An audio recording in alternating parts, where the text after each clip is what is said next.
سب تمہارا کرم ہے آقا کی بات اب تک بنی ہوئی ہے۔ اعوذ باللہ من الشیطان الرجیم، بسم اللہ الرحمن الرحیم۔ السلام علیکم ورحمۃ اللہ وبرکاتہ۔ 12 برجوں میں سے 2 ایسے برج جن کو اس مہینے انشاءاللہ تعالی اپنے لیے سچی محبت جو ہے حاصل ہو جائے گی۔ اس سے سب سے پہلے یاد رکھیے گا یہ سامنے والے پہ نہیں، اپنے پہ سب سے زیادہ ڈیپینڈ کرتا ہے۔ اگر آپ ایسے شخص ہیں جو کہ صرف اپنے لیے محبت تلاش کریں، چاہے وہ لڑکی ہے چاہے لڑکا ہے، ایسے نہیں جو ہر جگہ پر منہ مارتا پھرتا ہے، ان کے نصیب میں بھی ہو بھی تو میرا رب اس بچی کو بچا جاتا ہے، اس بچے کو ایسی انسان سے بچا جائے گا، ٹھیک ہے؟ کیوں کہ میرے رب کو پتہ ہے کہ یہ بندہ اس کے قابل نہیں، ٹھیک ہے؟ تو وہ اس گند سے اس کو بچا لیتا ہے۔ یہ گند ہی ہے نا کہ ایک بندہ، ایک عورت یا مرد جو ہے وہ کسی ایک کا ہے ہی نہیں، لڑکے نے بھی 4-5 گرل فرینڈ رکھی ہوئی ہیں، لڑکی نے بھی 4-5 بوائے فرینڈ رکھے ہیں، تو وہ ایسا رکھنے والا گند ہوتا ہے، ٹھیک ہے؟ ایسے لوگوں کے بارے میں یہ بات نہیں کر رہا، جو ریئل میں اپنے لیے ایسا جیون ساتھی ڈھونڈ رہے ہیں، جن کو سچی محبت کی ضرورت ہے، یہ ان لوگوں کے بارے میں بات کر رہا ہوں، ٹھیک ہے؟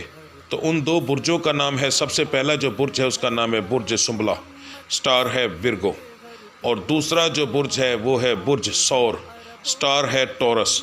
یہ 2 برج ایسے ہیں جن کو انشاءاللہ اس مہینے کے اندر اپنے لیے جیون ساتھی بنانے کے لیے انشاءاللہ محبت ملے گی اور اظہار بھی ہوگا۔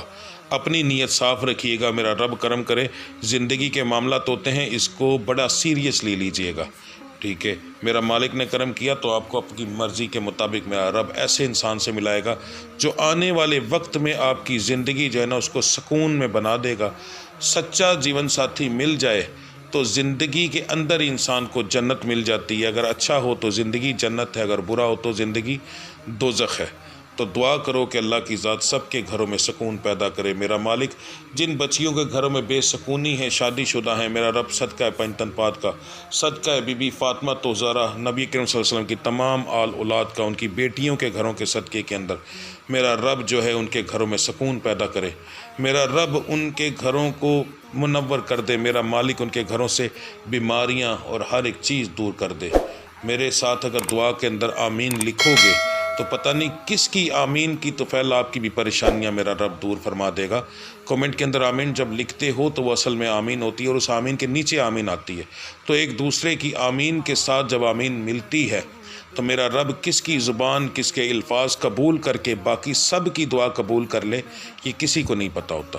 تو باقی انشاءاللہ اللہ کی ذات کرم کرے گی جی، ٹھیک ہے؟ ملتے ہیں اگلی ویڈیو کے لیے، اگلی ویڈیو میں، تب تک کے لیے مجھے اجازت دیجیے۔ اللہ آپ سب کا حامی و ناصر۔ السلام علیکم ورحمۃ اللہ وبرکاتہ۔